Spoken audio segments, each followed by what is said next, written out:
नमस्कार साथीहरू। आज चाहिँ मैले एकदमै फरक खालको भिडियो लिएर आएको छु। यसलाई अन्तिमसम्म सुनेर एउटा आफ्नो प्रतिक्रिया छोडेर जानुहुनेछ भन्ने मलाई लागेको छ। यो चाहिँ एउटा कविता रहेको छ। यो एकदमै मनपर्ने कविता, जो यो कवितालाई लेख्नु भएको छ मेरो साथीले। उहाँको नाम रहेको छ थोमस। उहाँले यो कविता चाहिँ एकदम रमाइलो अनि मिठो लेख्नु भएको छ। उहाँलाई धेरै धेरै धन्यवाद। र यो कविता मलाई एकदमै मन परेर मैले उहाँसँग मागेर मैले यहाँ वाचन गर्ने कोसिस गरेको छु। हुन त मलाई यो कविता कथा वाचन गर्न आउँदैन, तैपनि म कोसिस गर्नेछु। कविताको शीर्षक रहेको छ तिमीले मन पराएपछि।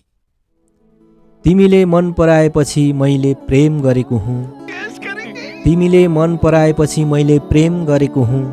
तिमीले हात दिएपछि मैले अङ्गालो हालेको हुँ। तिमीले दोष अब कसलाई दिन्छौ प्रिय?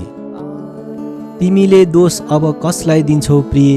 तिमीले नम्बर दिएपछि मैले कल गरेको हुँ। तिमीले नै नम्बर दिएपछि मैले कल गरेको हुँ। अबे साले, अब गल्ती कसको हो, तिम्रो हो कि मेरो हो प्रिय? अब गल्ती कसको हो, तिम्रो हो कि मेरो हो प्रिय?